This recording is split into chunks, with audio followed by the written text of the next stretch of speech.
تخيل إنك صحيت الصبح وقررت تبدأ مشروعك أخيرا، جمعت كل فلوسك، عملت لوجو، صممت كروت، يمكن كمان اشتريت مكان أو أجرت، وقعدت مستني أول عميل يدخل. يوم، اتنين، أسبوع، شهر، ومفيش حد.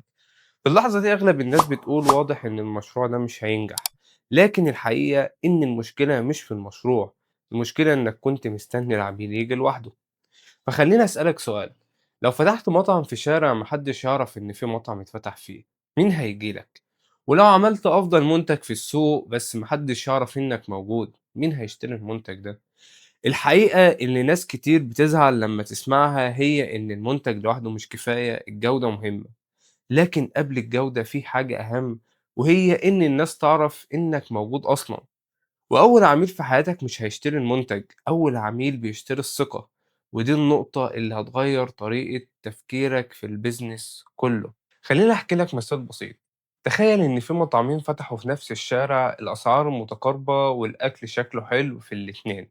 المطعم الأول اعتمد على إن الناس هتشوف اليافطة وتدخل، أما المطعم التاني فكان كل يوم بينزل فيديوهات للأكل وآراء للعملاء وكواليس المطبخ وحتى طريقة تحضير الأكل. بعد شهر المطعم التاني بقى زحمة والأول لسه بيقول الناس مش بتدخل ليه. هل أكله كان أحسن؟ مش شرط، الفرق إن المطعم التاني سبق وبنى ثقة عند الناس قبل ما يطلب منهم إنهم يشتروا.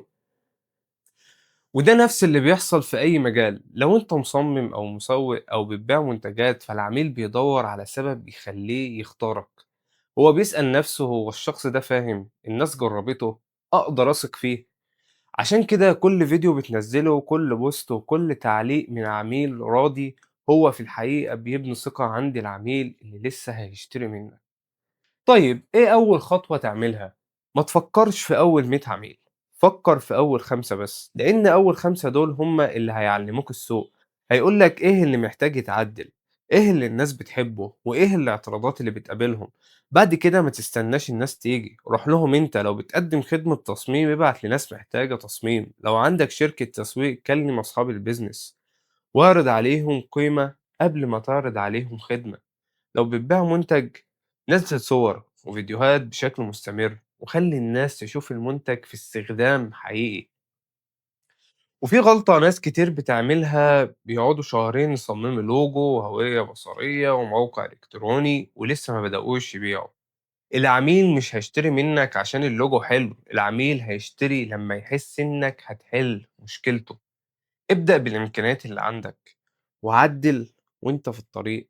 في النهاية عايزك تفتكر جملة واحدة، أول عميل مش هيجيلك لأنك فتحت مشروع، أول عميل هيجيلك لأنك بدأت تتحرك. كل يوم بتأجل فيه إنك تنشر محتوى أو تكلم عميل محتمل أو تعرض شغلك، في حد تاني بياخد الخطوة دي قبلك. ما تخليش خوفك من الرفض يمنعك.